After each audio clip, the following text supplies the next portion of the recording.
మీరు కొత్తగా business start చేయాలనుకుంటున్నారా? మార్చ్ 16-17 హైటెక్స్ లో ఫ్రాన్సెస్ ఇండియా బిగ్గెస్ట్ ఫ్రో expo.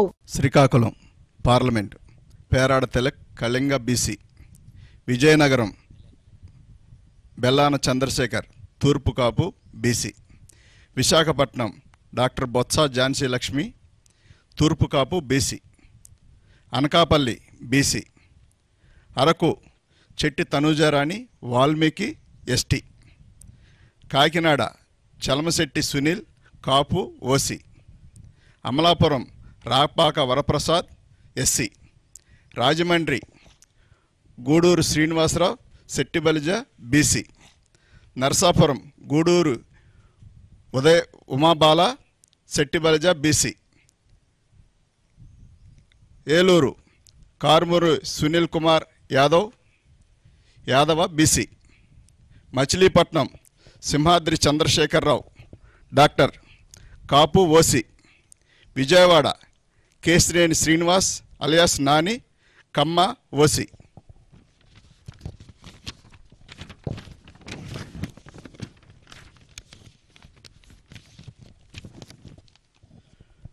Guntur Kilari Venkata Rosaiah Kapu OC, Narasaraopet Poluboina Anil Kumar Yadava BC, Bapatla Nandigam Suresh Babu SC, Ongole Chevireddy Bhaskar Reddy OC, Nellore Venumbaka Vijayasaireddy garu Reddy OC, Tirupati Maddila Gurumurthy SC, Chittoor N Reddappa SC, Rajampet Peddireddy Venkata Mithun Reddy OC, Kadapa YS Avinash Reddy OC, Kurnool BY Ramaiah Boya BC, Nandyal Pocha Brahmananda Reddy OC, Hindupur Joladarasi Shantha Boya BC, Anantapur Malagundla Shankar Narayana Kuruba BC. Finalist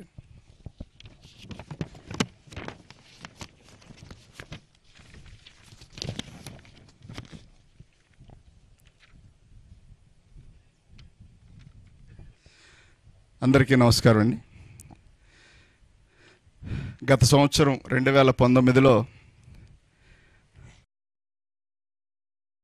నేను కలిసి సీట్లు announce చేశాము. మళ్ళీ 2024 కూడా మా ఇద్దరిని పిలిచి అవకాశం కల్పించిన జగనన్నకు ఎల్లవేళ రుణపడి ఉంటామండి. సీట్ ఇచ్చిన దానికంటే మళ్ళీ మమ్మల్ని పక్కన కూర్చోబెట్టుకొని లిస్టు చదివించిన దానికి చాలా సంతోషపడతా ఉన్నాం. ఎందుకంటే మునివేళ్లతో కూడా ముట్టుకోవడానికి ఇష్టపడిన చాలా సమాజం నుంచి వచ్చిన వాళ్ళం. చాలామంది దగ్గర అవన్నీ కూడా అవమానాలు పాలయ్యి అవమానాలు చేయబడి వచ్చిన వాళ్ళని పక్కన కూర్చోబెట్టుకొని నా వాళ్ళు, నా ఎస్సీలు, నా బీసీలు, నా మైనార్టీలు, నా ఎస్టీలు అని చెప్పడమే కాకుండా చేసి చూపించి ఇవాళ మా అందరికి కూడా ఒక నమ్మకం, ఒక భరోసా, ఒక దిక్చూసిలాగా జగన్మోహన్ రెడ్డి గారు ఉండటం, మా జీవితాల్లో వెలుగులు నింపడం చాలా సంతోషకరమైన విషయం. గతంలో ఎవరు చెప్పిన మాటలుగాను, ఓట్ల కోసం చెప్పిన మాటలుగానే మిగిలిపోయాయి. ఎప్పుడో ఒకప్పుడు మమ్మల్ని అంటూ అత్తుకునే వ్యక్తి, మమ్మల్ని వాసన వస్తున్నారు పక్కన వెళ్ళండి అనే వ్యక్తులు కాకుండా దగ్గరకు రమ్మని కౌగిలించుకునే వ్యక్తులు ఏదో ఒక రోజు రాకపోతారు అనుకునే సందర్భంలో మరి రాజశేఖర రెడ్డి గారు, ఆ తర్వాత ఆయన చనిపోవడం, మా జీవితాల్లోనైతే వాస్తవానికి రాజశేఖర రెడ్డి గారి వల్లనే మేము ఆర్థికంగా బలపడ్డాం. ఆయన వచ్చిన తర్వాత రుణమాఫీ జరగనివ్వండి, కరెంటు బిల్లులు కానివ్వండి, ఉచిత కరెంటు కానివ్వండి, కరెంటు బిల్లులు కట్టక గత ప్రభుత్వం హయాంలో మా మోటార్లన్నీ పీకి గుంటూరు మరి ఎస్సీ కార్పొరేషన్లో తీసుకెళ్ళి పెట్టిన సందర్భం. దాదాపుగా 70 మోటార్లు తీసుకెళ్ళి కరెంటు బిల్లు కట్టలేదు. అప్పుడు బిల్లు ఎంత ఉండేది కాదు, 15 రూపాయలు 20 రూపాయలు బిల్లు ఉండేది. ఆ బిల్లు కట్టినప్పటికి కూడా మోటార్లన్నీ తీసుకెళ్ళి టీడీపీ ప్రభుత్వం అవన్నీ తీసుకెళ్ళి ఒక చోట గుట్టగా పెడితే మేము 100 సార్లు తిరిగినా కానీ ఆ మోటార్లు ఇవ్వలేదు, పైర్లన్నీ వదిలేసిన సందర్భం. కానీ అదే రోజుల్లో రాజశేఖర రెడ్డి గారు రావడం, అదేవిధంగా మా అందరినీ ఆదుకోవడం, బ్యాంకు లోన్ పెట్టినప్పుడు లోన్ రద్దు అవడం, మేము ఇందిరమ్మ కాలనీ ఇస్తే, రాజశేఖర రెడ్డి గారు ఇస్తే ఇప్పుడు కూడా ఉండే ఇల్లు అదే.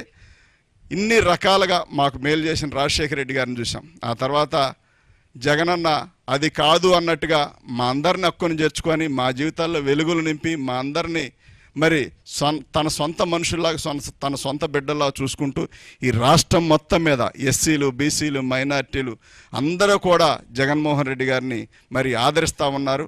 ఇవాళ ఎవరు ఎంతమంది కలిసి వచ్చినప్పటికి కూడా రేపు భవిష్యత్తు దేవుడు పైన దేవుడు నిర్ణయించేది ఒకే ఒకటి, ఆయన ఆలోచన కలిగిన వ్యక్తినే ముందుకు తీసుకెళ్తాడే తప్ప మరో వ్యక్తిని ఆయన తీసుకెళ్లే ఉద్దేశం లేదు. కాబట్టి ఇంత మంచి అవకాశం కల్పించిన జగనన్నకు ఎల్లవేళ రుణపడి ఉంటుంది తప్ప మా వంతు మేమేం చేయగలిగే పరిస్థితి కాదు.